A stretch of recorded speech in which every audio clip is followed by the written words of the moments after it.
Hello everyone, how are you doing? Hope you are all good. Dhara mount coding school में आज हम पढ़ेंगे permutations and combinations के बारे में। पहले हम इस टॉपिक को कवर करेंगे, डिराइव करेंगे परम्यूटेशंस और कॉम्बिनेशंस का फॉर्मूला। फिर जब फॉर्मूला डिराइव हो जाएगा उसके बाद हम करेंगे उसे कोड। सबसे पहले हम शुरू करते हैं principle of addition and principle of multiplication से, जो कि यूज़ होता है जनरली जब हमें कैलकुलेट करने होते हैं नंबर ऑफ़ वेज या किसी चीज़ को करने के तरीके।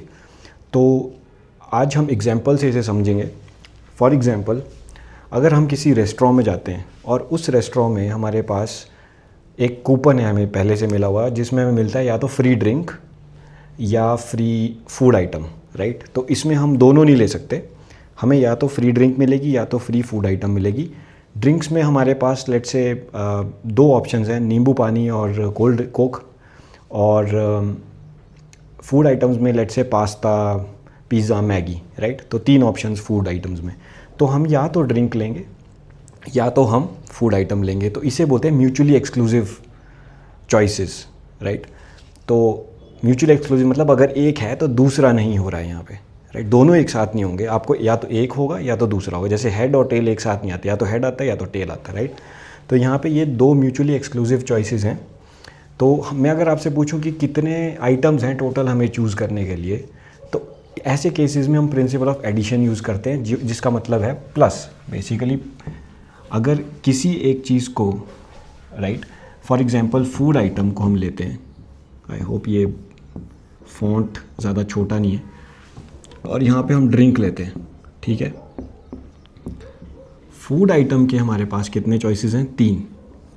और ड्रिंक के, और हाँ ये बात याद रखनी है कि जो ऑब्जेक्ट्स या नंबर ऑफ़ चॉइसेस हैं वो जो हैं वो यूनिक होनी चाहिए, सब अलग होनी चाहिए, ठीक है। तो याद रखें, जब भी ऐसे क्वेश्चंस होते हैं जनरली हमें एक यूनिक सेट ऑफ चॉइसेस मिलता है। मतलब सभी की सभी जो चॉइसेस, मतलब यहाँ पे नींबू पानी, कोल्ड ड्रिंक, पास्ता, पिज़्ज़ा, तीसरा क्या था, पास्ता, पिज़्ज़ा और मैगी, सब अलग हैं, राइट। तो ऐसे केसेस में अगर 3 चॉइसेस मेरे पास फूड की हैं, 2 चॉइसेस ड्रिंक की हैं, तो ये हो जाएगा ऐड और ये बन जाएगा 5। और कौन सी ये 5 चॉइसेस हैं? या तो मैं कोल्ड ड्रिंक पीऊँगा, ठीक है, तो कोक, या तो मैं नींबू पानी पीऊँगा तो लेमनेड, या तो मैं फूड आइटम मैगी, एम लिख देता हूँ, मैगी, पास्ता या पिज़्ज़ा, ठीक है। तो ये हो गई 5 चॉइसेस हमारे पास। तो ये हो गया principle of additions, principle of addition. तो अब आते हैं हम प्रिंसिपल ऑफ मल्टीप्लिकेशन की। मल्टीप्लिकेशन कहाँ पे यूज़ होता है ऐसे केसेस में जहाँ पे हमें चॉइसेस बतानी है। तो हम सेम एग्जांपल लेके चलते हैं, ठीक है। फूड आइटम्स और ड्रिंक्स का इस बार आपके पास एक नया कूपन है। इस कूपन में आपको बोल रहे हैं कि आपको दोनों मिलेगा, फूड भी और ड्रिंक भी, ठीक है। आपको दोनों लेने हैं। तो ऐसा नहीं है कि आप सिर्फ फूड ले लो या सिर्फ ड्रिंक ले लो, आपको दोनों आइटम्स में से सिलेक्ट करना पड़ेगा। तो यहाँ पे एंड रिलेशनशिप आ जाती है, ठीक है। ये भी और ये भी, पहले और थी, अब ये एंड है। चलो उसको, तो एंड रिलेशनशिप मतलब ये भी चाहिए और ये भी चाहिए। तो अगर मेरे पास फूड की कितनी ऑप्शंस थी? 3, और ड्रिंक की 2, राइट। तो फिर से मैं लिख दूंगा मैगी, पास्ता और पिज़्ज़ा, राइट। और ड्रिंक्स की ऑप्शंस थी 2, जो कि था लेमनेड और कोक, ठीक है। तो ऐसे केसेस में जब दोनों चीज़ें होनी हो, और ऑफ कोर्स ये सारी यूनिक होनी चाहिए, ये हर एक जो चीज़ है ये यूनिक होनी चाहिए, राइट, मतलब अलग होनी चाहिए। मैगी और पास्ता सेम नहीं हो सकता, या पास्ता और लेमनेड सेम नहीं, जो डिस्टिंक्ट चॉइसेस हैं हमारे पास। तो इसमें हम क्या करते हैं? मल्टीप्लाई, ठीक है। तो ये आ जाता है एंड। तो 3 × 2 क्या हो गया? 6। अब सोच के देखिए, मैं जब बोल रहा हूँ कि फूड और ड्रिंक, तो मैं आपसे बेसिकली पूछ रहा हूँ कि आपके पास कितनी ऑप्शंस हैं यूनिक मेन्यू के जो आप खा सकते हो और पी सकते हो। तो या तो आप पास्ता लोगे और साथ में कोल्ड ड्रिंक ले लोगे, या पिज़्ज़ा लोगे साथ में लेमनेड ले लोगे, राइट। तो ऐसे कितने ऑप्शंस हैं आपके पास?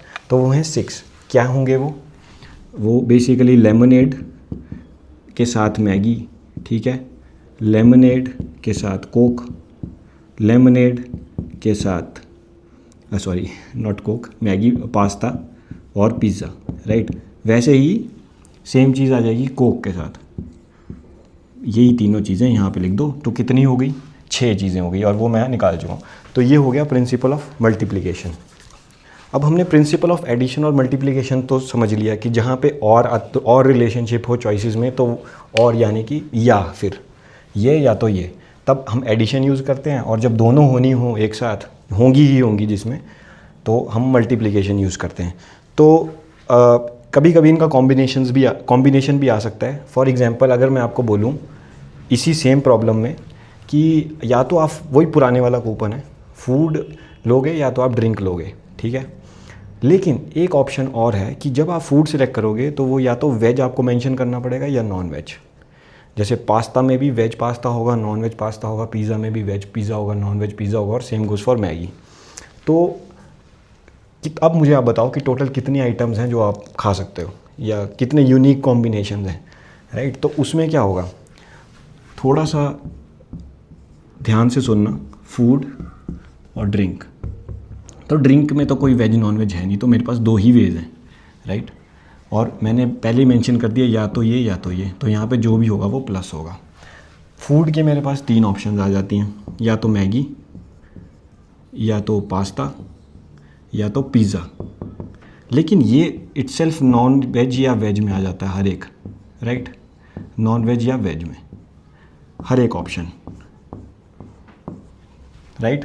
तो अगर आप सिर्फ इस पार्ट पे ध्यान दें तो आपको पता चलेगा कि ये एंड रिलेशनशिप है यहाँ पे, राइट। मुझे मेंशन करना ही पड़ेगा कि अगर मैं मैगी खा रहा हूँ तो वेज होगी या नॉन वेज होगी। मैं खाली मैगी नहीं मंगा सकता बिना ये मेंशन किए कि ये वेज है या नॉन। तो ये एंड रिलेशनशिप है। जब एंड रिलेशनशिप होती है तो वहाँ आ जाता है मल्टीप्लाई, राइट। और यहाँ पे कितनी चॉइसेस हैं, 2, 1, 2, राइट। तो वैसे ही हर एक इंडिविजुअल आइटम पे, ठीक है, 1, 1, 1, राइट।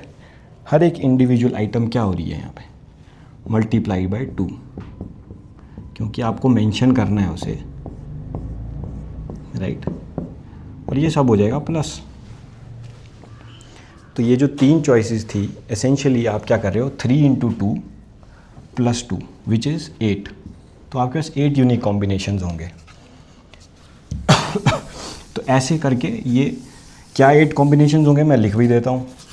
तो ड्रिंक्स के तो 2 हो गए, या तो आप अगर आप सिर्फ ड्रिंक मंगा रहे हो तो वो होगी 2 ऑप्शन, जो कि हो गया कोक और लेमनेड, राइट। अब लेट से आपने फूड आइटम मंगाया, तो फूड आइटम के 3 ऑप्शंस तो हैं वेज में और 3 ऑप्शंस आ गए नॉन वेज में। तो बेसिकली मैगी वेज, यहाँ पे मैगी नॉन वेज, ठीक है। यहाँ पे पास्ता वेज, यहाँ पे पास्ता नॉन वेज। तो ऐसे करते करते 3 यहाँ बनेंगे, 3 यहाँ बनेंगे। तो 1, 2, 3, 4, 5, 6, 7, 8, टोटल 8 कॉम्बिनेशन, टोटल 8 चॉइस हैं। इन्हीं में से आप सिलेक्ट करोगे जब आप कुछ खाओगे। तो अब हम पढ़ते हैं परम्यूटेशंस के बारे में। तो परम्यूटेशंस समझने के लिए हमें ये समझना होगा कि ऑर्डर क्या होता है, क्रम क्या होता है, राइट। ऑर्डर मतलब 1, 2, 3 ये एक ऑर्डर है। वैसे ही 1, 3, 2 ये एक ऑर्डर है। तो 1, 2, 3 इज़ नॉट इक्वल टू 1, 3, 2, ये तो आप जानते ही हो, राइट। क्यों, क्योंकि 2 पहले आया 3 के एक केस में, और एक में 3 आया पहले 2 के। तो ऑर्डर बहुत इंपॉर्टेंट रहता है परम्यूटेशंस में। कभी कभी आपके सामने ऐसी प्रॉब्लम आ जाएगी जिसमें आपको बोलेंगे कि आपको सिलेक्शन करनी है और उसमें ऑर्डर का ध्यान रखना है, राइट, कि ABC is not equal to ACB। इसको एज एन एग्जांपल देखते हैं। मेरे पास 3 पोजीशंस ओपन है मेरी कंपनी में, let's say president, vice president और मैनेजर, और 10 कैंडिडेट्स हैं, राइट, जिनको मैं सिलेक्ट कर सकता हूँ इस पोजीशन के लिए। लेट्स से कि मेरी पहली पोजीशन मैंने डिनोट कर दी प्रेसिडेंट के लिए, दूसरी वाइस प्रेसिडेंट के लिए और तीसरी मैनेजर के लिए। तो अब कितने वेज हैं या कितने तरीके हैं सिलेक्ट करने के ताकि ये सारी पोजीशंस भर जाएं। तो मैं 10 में से 3 सिलेक्ट करूँगा, और वो 3 अलग अलग पोजीशंस में भी हो सकते हैं, राइट। तो ऑर्डर मैटर करेगा। लेट्स से A, B और C मैंने सिलेक्ट किए, तो A, B, C is not same as selecting B, A, C। हालांकि मैं कर तीनों को ही रहा हूँ, लेकिन क्योंकि प्रेसिडेंट एक बार A है एक बार B है, यहाँ पे वाइस प्रेसिडेंट एक बार बी है एक बार ए है, राइट। तो ये दोनों अलग हैं फंडामेंटली। तो ऐसी चीज़ों में ऑर्डर मैटर कर रहा है इन सिलेक्शंस में, तो इसलिए इन्हें परम्यूटेशंस बोलेंगे। मुझे 5 लोगों को एक लाइन में खड़ा करना है और मुझे बताना है कि कितने डिफरेंट तरीक़ों से मैं उन्हें लाइन में खड़ा कर सकता हूँ। तो अगर एक दूसरे के लेफ़्ट में है या एक दूसरे के राइट में, ये मैटर करता है, राइट। तो हो सकता है कि जैसे 5 लोग हैं, लेट से A B C D E, तो ये एक तरीका है खड़ा करने का। हम मैं ऐसे भी इनको लाइन में खड़ा कर सकता था, बी ए सी डी ई, राइट। तो ये एक अलग तरीका है। तो ऐसे कितने कॉम्बिनेशंस या कितने परम्यूटेशंस हैं ऐसे, वो हमें अगर निकालना है तो हम कैसे निकालेंगे। हम यहाँ पे एक चीज़ तो जानते हैं कि पोजीशंस कितनी हैं, 1 2 3 4 5। पहली पोजीशन में मैं किस किस को खड़ा कर सकता हूँ। मेरे पास 5 ऑप्शंस हैं, या ए या बी या सी या डी या ई। तो मैं यहाँ पे अपनी 5 ऑप्शंस लिख दूँगा, ठीक है। अब मैंने एक तो सिलेक्ट कर लिया, अब 4 रह गए। तो यहाँ पे दूसरी बार जब मैंने एक सिलेक्ट कर रखा है, उसके बाद दूसरी ऑप्शन के लिए मेरे पास 4 और उसी हिसाब से 3 2 1, राइट। क्योंकि अब मैंने जब एक सिलेक्ट कर लिया तो कितने रह गए, 4। जब मैंने 2 सिलेक्ट कर लिया तो कितने रह गए, 3। तो यहाँ पे मैं ऑप्शंस लिख रहा हूँ। अब क्योंकि जब मैं खड़े तो मुझे सबको करना पड़ेगा, ऐसा तो नहीं है कि एक को बिठाना है और बाकियों को नहीं। तो इसलिए ये म्यूचुअली एक्सक्लूसिव नहीं है, ये सब होंगी। तो इसके बीच में आ जाएगा मल्टीप्लिकेशन। एंड इस चीज़ को, इस एक्सप्रेशन को 5 4 3 2 1 जब मल्टीप्लाई होता है, इसको हम बोलते हैं 5 फैक्टोरियल, राइट। तो n फैक्टोरियल क्या होता है, n into n minus 1 into n minus 2 so on up to 1। For example 3 factorial is 3 into 2 into 1। 5 factorial is, तो आपको बता दिया, 6 फैक्टोरियल, 6 5 4 3 2 1, राइट। तो ये हो गया 5 फैक्टोरियल।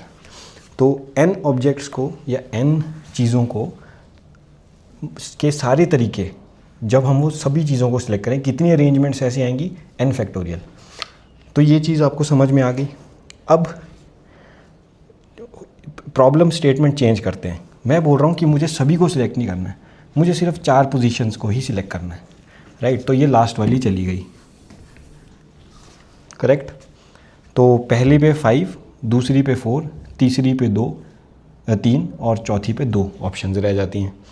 तो ये जो है, ये है, इसको मैं ऐसे भी लिख सकता हूँ कि आउट ऑफ 5,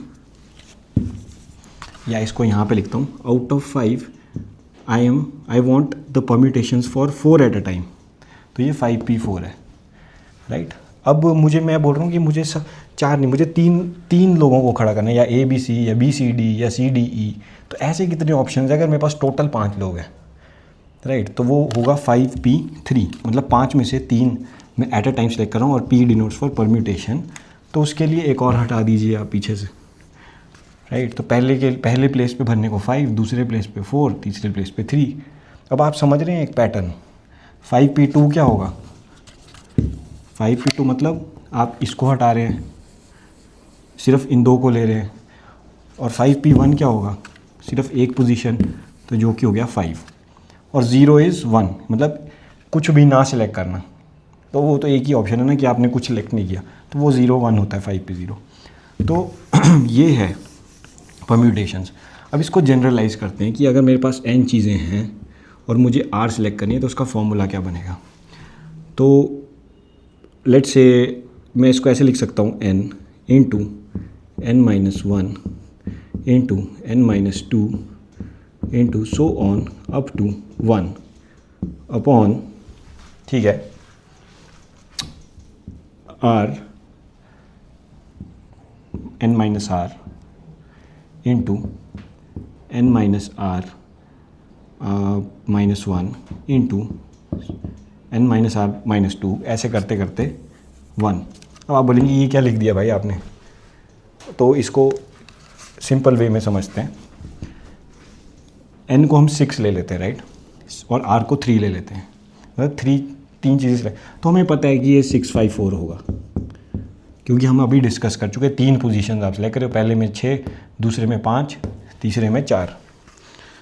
तो मैं कुछ नहीं कर रहा हूँ, मैं इसी चीज़ को, क्योंकि हम फैक्टोरियल्स कैलकुलेट करते हैं राइट जनरली, तो डिनोट तो करना पड़ेगा मैथमेटिक्स में। तो आप इसको ऐसे कर दो 3 × 2 × 1 आगे, और नीचे भी 3 × 2 × 1। जब ये दोनों कैंसिल हो जाएंगे 654 ही रह जाएगा। ऊपर वाली टर्म आपको देखी देखी लग रही होगी, हाँ जी बिल्कुल ये n फैक्टोरियल है, और नीचे वाली जो है ये n - r फैक्टोरियल है। तो वही मैंने ऊपर लिख दिया है, n - r फैक्टोरियल नीचे है, तो इस केस में 6 - 3 3, 6 - 3 - 1 2, ऐसे करते करते 1 तक। तो ये आ गया n factorial upon n - r factorial. ये होता है NPR का फॉर्मूला, और ये ऐसे आता है। कॉम्बिनेशंस मतलब ऐसी नंबर ऑफ वेज उन चीज़ों को निकालने के जहाँ पे ऑर्डर मैटर नहीं करता। जैसे परम्यूटेशन में ऑर्डर मैटर करता था, ए अगर बी, आपने ए बी सेलेक्ट किया है, ए बी के पहले आ रहा है या बाद में आ रहा है, वो मैटर करता था राइट। आप वाइस प्रेसिडेंट के लिए किसको सिलेक्ट करें और प्रेसिडेंट के लिए किसको सिलेक्ट करें, मैटर करता है। लेकिन अगर मैं आपको बोलूँ कि ऐसा कुछ क्वेश्चन पूछूँ कि यार मैंने 3 लोग रखने अपनी कंपनी में, 3 लोग हायर करने एक ही पोजीशन पे, ठीक है, तो ये मैटर नहीं करेगा पहले किसको हायर किया, दूसरा, वो 3 लोग कौन है वो मैटर करेगा राइट। क्योंकि यहाँ पे मैं हर एक को के लिए अलग पोजीशन नहीं निकाल रहा हूँ। तो अगर मेरे को 10 में से 10 लोग सामने मेरे खड़े हैं और मुझे 3 लोग हायर करने हैं, तो वो कोई भी 3 हो सकते हैं। तो मैं पूछूंगा कितने तरीके हैं ऐसे, या ऐसे कौन से कितने यूनिक वेज हैं 3 लोगों को सिलेक्ट करने के राइट। तो ये इनहेरेंटली आपको बता रहा है कि यहाँ पे अरेंजमेंट मैटर नहीं करेगी। या लेट्स से कि आपने 6 संतरे उसमें से 3 उठाने हैं, तो कितने तरीके हैं 6 संतरों में से 3 संतरे उठाने के, उसमें मैटर नहीं कर रहा पहले कौन सा उठा रहे हो दूसरा राइट। बैग ऑफ कॉइन्स, बहुत सारे आप एग्जांपल ले सकते हो। तो ऐसी भी रियल वर्ल्ड प्रॉब्लम थी जहाँ पे अरेंजमेंट मैटर नहीं करती, तो वहाँ पे हम क्या करें। वेल आंसर आपके सामने ही है, क्योंकि आपको परम्यूटेशंस पता है, आपको कॉम्बिनेशंस भी एकदम पता चल जाएगा। हम बस ये बोल रहे हैं कि अरेंजमेंट्स मैटर नहीं करती यहाँ पे राइट। तो अगर अरेंजमेंट्स मैटर नहीं करती तो सीधी सी बात है, फिर तो NPR तो टोटल नंबर ऑफ वेज थे जिसमें हम अरेंजमेंट्स भी काउंट कर रहे थे R at a time right. अब मैं बोल रहा हूँ अरेंजमेंट्स मैटर नहीं करती, अब बताओ कि सारे तरीके कितने। तो आप बोलोगे भाई अपॉन R फैक्टोरियल कर दो इसको। आप बोलोगे R फैक्टोरियल क्या है, हमने डिस्कस किया था।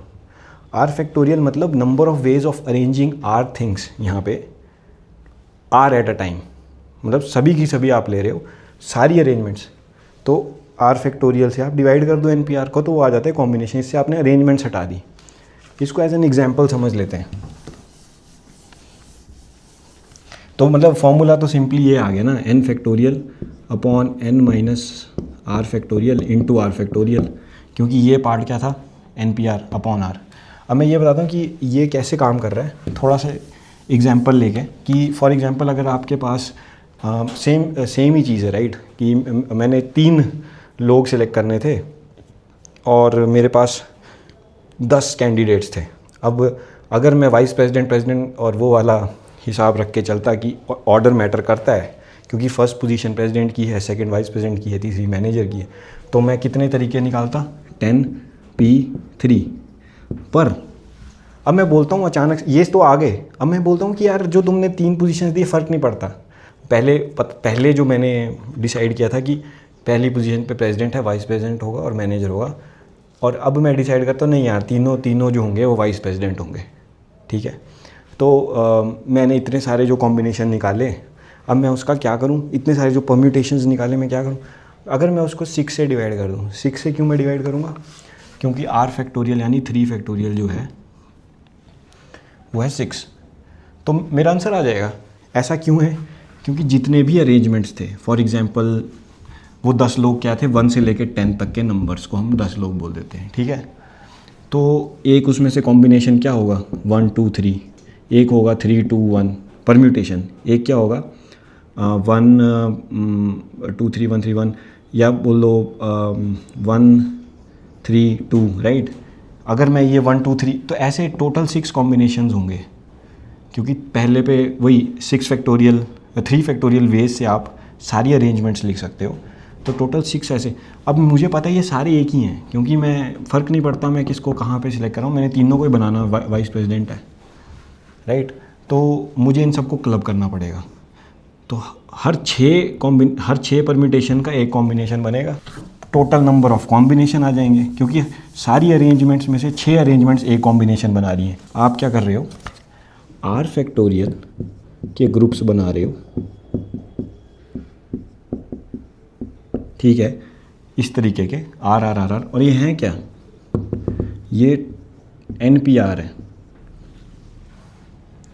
अब आपको नहीं पता कि कितने ग्रुप्स बनेंगे, तो आपने बोल दिया लेट से n ग्रुप्स हैं। अगर 2 ग्रुप होते तो 2 इंटू आर फैक्टोरियल होती, तो ऐसे आर फैक्टोरियल NPR हो गया, और n क्या आ गया आपका, NPR अपॉन आर फैक्टोरियल। और यहाँ पे जो n था वही तो हमारे नंबर ऑफ कॉम्बिनेशंस थे, क्योंकि मैं पूछ ही रहा था ना कि मैंने सबको क्लब कर दिया। ये जो 6 मैंने निकाले, 6 अरेंजमेंट्स, मतलब 3-3 लोगों की, उनको मैं क्लब करता गया सभी को। तो जब क्लब किया तो n इंटू आर फैक्टोरियल हो गया, और आर फैक्टोरियल नीचे चला गया। सिंपल। तो इसका बहुत ही सिंपल है फंडा कि it is just NPR upon R factorial. और एक और, क्योंकि आप बस उसमें से अरेंजमेंट्स हटा रहे हो, और इसकी एक और प्रॉपर्टी होती है कि NCR is equal to NCN minus R। इसका मतलब number of ways of selecting R from N, right, is same as N minus R selecting N minus R from N। ये क्या कर दिया मैं ये बेसिकली मैं कह रहा हूँ कि 6C2 is same as 6C4, right. इसको बड़े सारे तरीके हैं प्रूव करने के। एक तरीका तो ये है कि आप जो फार्मूला है, लेट्स से ये जो फार्मूला है NCR का, जो कि बन गया n factorial upon n minus R factorial into R factorial, right. इसमें अगर आप R को n माइनस R कर दो, राइट, तो क्या हुआ, n फैक्टोरियल अपॉन n। अब R की जगह क्या कर दिया आपने, n माइनस R, ठीक है, R की जगह कर दिया n माइनस R। तो ये क्या बन जाएगा, n factorial upon n minus n plus R factorial into n minus R factorial. ये कैंसिल हो गए तो R फैक्टोरियल इंटू, जो कि एक तो ये तरीका है, ये तो मैथमेटिकल प्रूफ हो गया। लेकिन मैं बोलता हूँ कि ये हो क्यों रहा है ऐसे, क्योंकि सिंपल सी बात है, अगर आप NCR बोल रहे हो, मतलब आप बोल रहे हो R चीज़ें मुझे सिलेक्ट करनी है n में से, तो आप ये भी तो बोल सकते हो कि मुझे n माइनस R चीज़ें नहीं सिलेक्ट करनी है n में से, right. Number of ways of selecting R is actually equal to number of ways of not selecting n minus R। मतलब 6 में से 2 लोगों को मुझे अगर सिलेक्ट करना है तो वो सेम चीज़ हो जाती है 6 में से 4 लोगों को ना सिलेक्ट करने की। पर अब आप ये पूछ सकते हो कि ऐसे 6 में से 2 लोगों की मेरे को अरेंजमेंट्स निकालनी है, वो अरेंजमेंट्स होती होंगी 6 में से 4 लोगों की ना, पर वो सेंस ही नहीं बनता। ये डायरेक्टली ट्रांसलेट हो रहे हैं, आप सिलेक्ट कर रहे हो। लेकिन अगर आप NPR बोलते हो तो आप बोलते हो कि मेरे को अरेंजमेंट्स चाहिए सारी selecting R at a time. अब उसका कोई मैथमेटिकली बनता नहीं सेंस, या लॉजिकली बनता नहीं सेंस बोलना कि 2 लोगों की अरेंजमेंट्स अगर आपको चाहिए तो मतलब आपको 4 लोगों की अरेंजमेंट्स नहीं चाहिए, क्योंकि यहाँ अरेंजमेंट्स की बात हो रही है। तो arrangements doesn't translate mathematically combinations की तरह, ठीक है। तो इसलिए NPR is not equal to NPN minus R। उम्मीद है ये आपको समझ में आ गया होगा सारा। अब हम चलते हैं कोडिंग की तरफ। ये बहुत इंपॉर्टेंट टॉपिक है। मेरे को पर्सनली अमेज़ॉन के इंटरव्यू में भी परम्यूटेशन और कॉम्बिनेशन से रिलेटेड क्वेश्चंस पूछे गए थे। In a question itself, in a coding question itself, ये एक पार्ट आया था जिसमें मुझे परम्यूटेशंस निकालने पड़े, राइट, और उससे फिर फाइनल आंसर क्लियर हुआ। It was a part of the thinking process.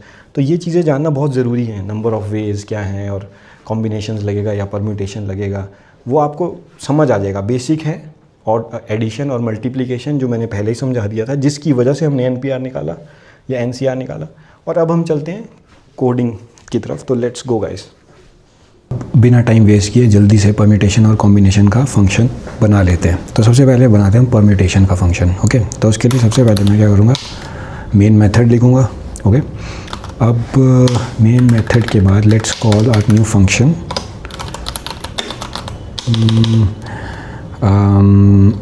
अभी के लिए लेट्स से कि ये नंबर ऑफ़ वेज ही रिटर्न करेगा, तो रिटर्न टाइप लॉन्ग रखते हैं।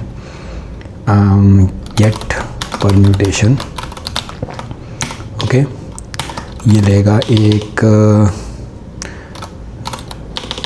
n और ये लेगा एक r, ओके। तो बेसिकली हम क्या करेंगे कैलकुलेट यहाँ पे NPR, ओके। तो इसको एक काम करते हैं, गेट परम्यूटेशन की बजाय इसको हम NPR ही बोलते हैं। तो हमें पता है कि NPR का फॉर्मूला क्या होता है। NPR का फॉर्मूला होता है n factorial upon n minus r factorial, ठीक है। लेट्स से 6 और 3 है n और r, राइट। तो it will be what 6 into 5 into 3 4 into 3 into 2 into 1 upon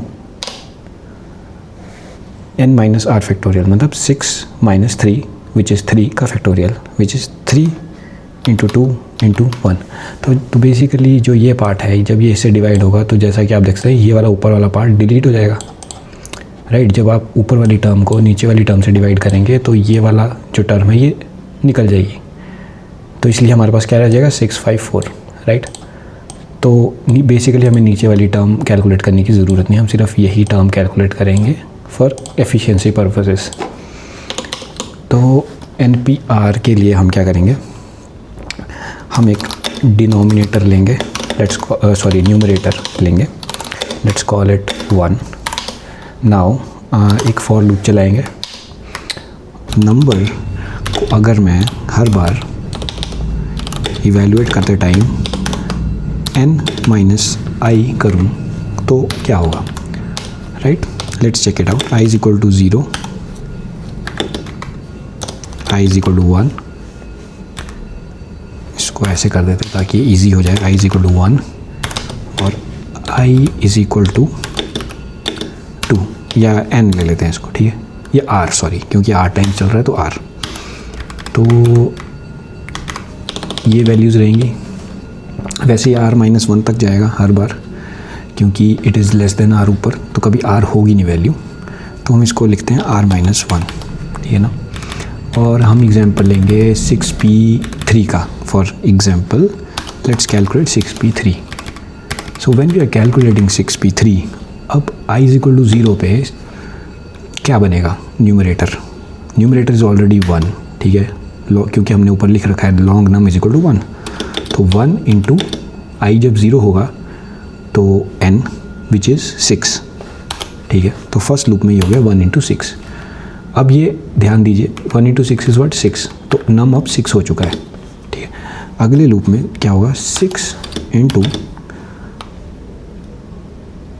n minus I which is 6 minus 1, right, क्योंकि अब i 1 है, विच गिव्स मी 5, ठीक है। और ये चलेगा r माइनस 1 तक, बेसिकली यहाँ पे 0 1, और क्योंकि ये 3 है तो 2, राइट।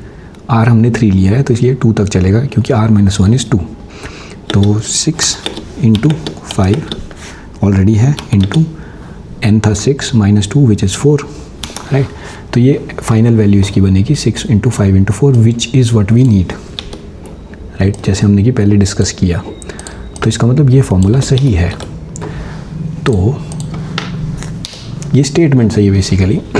अब हम इसको रिटर्न कर देंगे, रिटर्न नम। लेट्स तो मेरे हिसाब से तो ये बन गया हमारा NPR का formula. Let's quickly test it out. Let's create a permutation object, ठीक है, and let's check out S out. क्या था ऑब्जेक्ट का नाम, p डॉट NPR 6,3, ठीक है। तो लेट्स क्विकली रन इट, देखते हैं क्या होता है रन करके, ठीक है। मैंने इसको रन कर दिया और ये रही इसकी आउटपुट जो कि आती है 120। क्या ये सही है? 6 इंटू 5 इज़ क्या 30 इंटू 4 इज़ 120, तो ये बिल्कुल सही है। लेट्स वेरीफाई एक दो और केसेस के लिए। क्या होगा अगर मैं 6p0 दूंगा? आंसर आना चाहिए 1, ठीक है। तो इसकी आउटपुट आती है जैसा कि हमने एक्सपेक्ट किया था 1, right. Let's implement the second function which is going to be combination function. Let's call it NCR.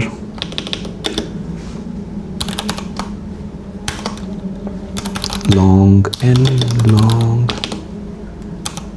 r. इसको आप इंटीजर भी ले सकते हैं। इट इज़ जस्ट कि जनरली जब हम कंप्यूट करते हैं ये, तो आप देखेंगे प्रॉब्लम्स में काफ़ी ज़्यादा एन और आर की वैल्यू देते हैं कि इंटरमीडिएट जो मल्टीप्लिकेशन होती हैं वो इतनी बड़ी हो जाती हैं कि जो क्वेश्चन होगा उसमें एक मॉड्यूलो लेने के लिए भी वो कहेंगे कि इस आउटपुट को मॉड्यूलो लो with some prime number generally. तो उस केस पे मैं बाद में आऊँगा after covering few more topics. अभी के लिए let's keep it simple, NCR ही रखते हैं इसको। तो अब सेम लॉजिक रखेंगे हम, ठीक है। पर हमें पता है कि इस बार हमें एक और चीज़ देनी पड़ेगी, डिनोमिनेटर। ऐसा क्यों है? क्योंकि NCR का फॉर्मूला क्या होता है? NCR का फॉर्मूला हमने डिस्कस किया था n फैक्टोरियल, ठीक है, अपॉन क्या, n माइनस r फैक्टोरियल, ठीक है, इंटू r फैक्टोरियल। ये होता है NCR का formula, which is nothing, right, nothing but एक तरीके से NPR divided by r factorial, है ना। तो जो हमने ऊपर किया बेसिकली उसमें बस एक नीचे r फैक्टोरियल अलग से कैलकुलेट करना है, क्योंकि NPR का तो हम ऑलरेडी कर चुके हैं ऊपर, अगर आपको ध्यान हो। NPR का ऑलरेडी हम कर चुके हैं फॉर्मूला यहाँ पे, जिसमें हम नंबर ये ले रहे हैं, राइट। तो इससे न्यूमरेटर हो रहा है। अब नीचे हमें बस एक r फैक्टोरियल एक्स्ट्रा चाहिए कैलकुलेट करने को। तो एक काम करते हैं, ज़्यादा वो नहीं करते, इसी को कॉपी कर लेते हैं। यहाँ पे नंबर ऐसे रहेगा न्यूमरेटर, और डिनोमिनेटर का क्या होगा, सिमिलरली डिनोमिनेटर इनटू समथिंग। अब वो इनटू समथिंग क्या है? वेल, अगर मैं बोलूँ कि 3 factorial, right, r factorial, let's say r is 3, okay. So 3 factorial क्या होगा, 3 इंटू 2 इंटू 1, राइट। क्या मैं इसको ऐसे लिख सकता हूँ, जो भी r है it is r minus i। क्या ये सही होगा? वेरीफाई करते हैं।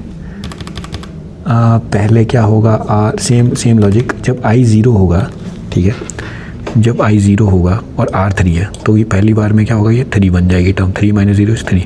दूसरी बार में 3 माइनस 1 विच इज़ 2। तीसरी बार में 3 माइनस 2 विच इज़ 1। और जब i 3 होगा तो ये कट जाएगा, राइट। तो definitely it is right. Edge cases में भी देख लेते हैं कि लेट्स से r इज़ 0, ठीक है। अगर r 0 होगा तो ये लूप ही नहीं चलेगा, तो डिनोमिनेटर 1 रहेगा, राइट। और क्योंकि डिनोमिनेटर 1 रहेगा, न्यूमरेटर 1 रहेगा, न्यूमरेटर 1 में भी 1 आएगा। तो एनीथिंग, जब कोई भी चीज़ आप सिलेक्ट कर ही नहीं रहे हो तो एक ही ऑप्शन रहती है ना, दैट इज़ 1 चॉइस। तो ये सही हो जाएगा। तो इसको रिटर्न करके लिख लेते हैं, और रिटर्न में हम क्या करेंगे, रिटर्न न्यूमरेटर अपॉन डिनोमिनेटर, ठीक है, सिंपल। रन करके देख लेते हैं इसको, सेम लॉजिक। p.ncr 6,3, ठीक है। देखते हैं इसका आंसर क्या आता है।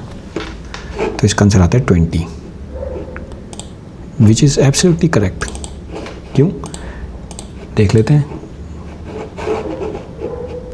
ट्यूटोरियल 6 इंटू 5 इंटू 4, ठीक है, 654 अपॉन, मतलब नीचे 3 इंटू 2 इंटू 1, ये हो गया ऊपर 6 5 40, 6 5 30, 30 इंटू 4 120, राइट। और नीचे क्या आ गया 6 विच इज़ 20, राइट। तो ये सही है। तो इसमें एक छोटी सी ऑप्टिमाइजेशन जो हमने पहले डिस्कस भी की थी वो भी हमें करनी चाहिए, जो कि है कि आप R को, ठीक है, math.min R, n-r कर दो, ठीक है। तो इससे क्या होगा, क्योंकि हमें पता है कि NCR is equal to NC n-r, तो इसका मतलब R और n-r में जो भी छोटा होगा हम उसको लेंगे ताकि मिनिमम नंबर ऑफ मल्टीप्लिकेशंस हो। अब आगे चल के I will discuss more topics. अभी के लिए thank you for watching. Do like, do share, do comment. अगर आपको ये अच्छा लगा हो तो आप टॉपिक्स भी लिख सकते हैं जिस बारे में आप जानना चाहते हैं। मैं कंपाइल करूँगा टॉपिक्स को और I will try to make a video on them. Thank you guys for watching. Take care.